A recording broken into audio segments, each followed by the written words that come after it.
Hi guys, இன்றைக்கி நம்ம எதை பற்றி பார்க்க போகிறோம் அப்படின்னா UUID அப்படின்ற டேட்டா டைப். அந்த டேட்டா டைப் எதுக்காக யூஸ் ஆகுது அப்படின்னா, நம்ம ரொம்ப யூனிக்காக யூஸ் பண்ணணும், நம்ம யூனிக்காக ஒரு ஐடி க்ரியேட் பண்ண போகிறோம் அப்படின்ற இடத்துல நம்ம UUIDங்கிற டேட்டா டைப்பை யூஸ் பண்ணுவோம். இப்போது ஓகே, அதுக்கு நம்ம சீரியலே யூஸ் பண்ணலாமே அப்படின்ற டவுட்ஸ் உங்களுக்கு வரும்.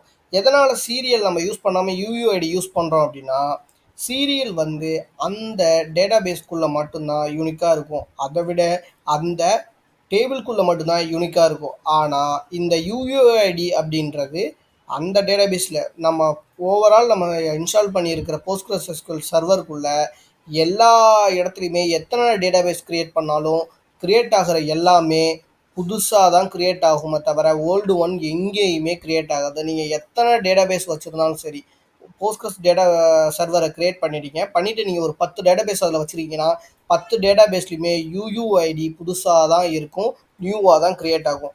அதுக்காக தான் இப்போ நிறைய பேர் என்ன பண்ணுறாங்கன்னா UUIDயை ப்ரிஃபர் பண்ணுறாங்க, அதுக்கு மூவ் ஆகிட்டு இருக்காங்க. ஓகே, இந்த UUID டேட்டா டைப்பை எப்படி நம்ம யூஸ் பண்ணுறது அப்படிங்கிறத பற்றி நம்ம இப்போ பார்க்கலாம். ஓகே, இப்போது UUID டேட்டா டைப்பை நம்ம க்ரியேட் பண்ணணும் அப்படின்னா நமக்கு இந்த எக்ஸ்டென்ஷன் தேவை. நான் என்ன பண்ணியிருக்கேன், இந்த எக்ஸ்டென்ஷன் ஆல்ரெடி க்ரியேட் பண்ணிட்டேன்.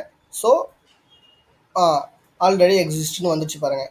இப்போ நான் இதை வந்து உங்களுக்கு க்ரியேட் பண்ணி இந்த ஐடியை வந்து UUID ஜென்ரேட் பண்ணி காமிக்கிறேன். ஓகே, ஸோ இப்போது இந்த UUID ஜென்ரேட் பண்ணுறதுக்கு நம்ம என்ன பண்ணணும் அப்படின்னா, இந்த மாதிரி தான் UUID ஜென்ரேட் V1 அப்படின்னு கொடுக்கணும். V1 அப்படின்றது என்னென்னா வெர்ஷன் 1. ஓகே, இன்னும் ஒரு டேட்டா நான் உங்களுக்கு க்ரியேட் பண்ணி காமிக்கிறேன். இப்போ பார்த்தீங்கன்னா இந்த வெர்ஷன் 1 வச்சு நான் இந்த UUID டேட்டா டைப்பில் டேட்டாவை க்ரியேட் பண்ணும்போது என்ன ஆகும் அப்படின்னா, என்ன ஆகிருக்கு, இங்கெல்லாம் சேமாக இருக்குது. ஆனால் இந்த இடத்துல இந்த லாஸ்ட் ஐஃபனுக்கு அப்புறம் உள்ள டேட்டா வந்து நமக்கு யூனிக்காக இருக்குது. ஸோ இது வந்து எதுக்குன்னா, நமக்கு ஒரு சில டேட்டா வந்து யூனிக்காக இருந்து அந்த ஐஃபனுக்கு அப்புறம் வர டேட்டாலாம் நமக்கு யூனிக்காக இருக்காது.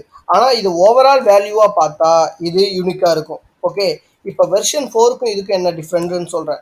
வெர்ஷன் 4ங்கிறது நம்மளோட 32 டிஜிட், இது வந்து 32 டிஜிட்டில் உள்ள ஒரு எக்ஸா டெசிமல் டேட்டா.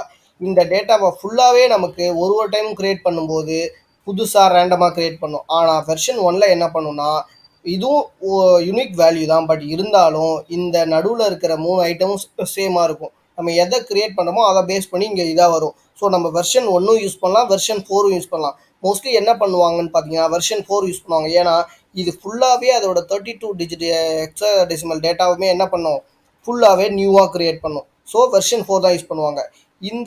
இந்த டேட்டாவோட டைப்பு தான் UUID டேட்டா டைப் நம்ம சொல்லுவோம். ஓகே, இதை எப்படி டேபிளில் யூஸ் பண்ணுறதுனா, காண்டாக்ட் ஐடின்ற ஒரு ப்ரைமரி கீ நம்ம வச்சுருக்கோம். ப்ரைமரி கீ தான் யூனிக்காக இருக்கணும்னு சொல்லிட்டு நம்ம க்ரியேட் பண்ணுவோம். ஸோ நான் என்ன பண்ணிட்டேன், இதை UUID டேட்டா டைப்பாக கொடுத்துட்டு டிஃபால்ட்டாக எனக்கு UUID ஜென்ரேட் வெர்ஷன் 4 நான் போட்டுட்டேன். ஸோ எனக்கு என்ன ஆகும்னா, இந்த காண்டாக்ட் ஐடிக்கு நான் டேட்டாவே இன்சர்ட் பண்ண மாட்டேன். அதுவாக ஒரு டைமும் மற்ற டேட்டாஸ் இன்சர்ட் ஆகும்போது இது டிஃபால்ட்டாகவே எனக்கு என்ன பண்ணிடும், இதை ஜென்ரேட் பண்ணி இதில் இன்சர்ட் பண்ணிடும். இப்போ இந்த டேபிளை நான் உங்களுக்கு க்ரியேட் பண்ணிவிட்டு இப்போ நான் என்ன பண்ணுறேன், இன்சர்ட் பண்ணுறேன். இப்போ வந்து இந்த டேபிளில் first name, last name, email, phone number இது மட்டும்தான் நான் என்ன பண்ண போகிறேன், இன்சர்ட் பண்ண போகிறேன். இதில் ஒரு 3 ரெக்கார்ட் நான் இன்சர்ட் பண்ணிவிட்டு இப்போது நான் இந்த டேபிளை செலக்ட் பண்ணி பார்க்குறேன்.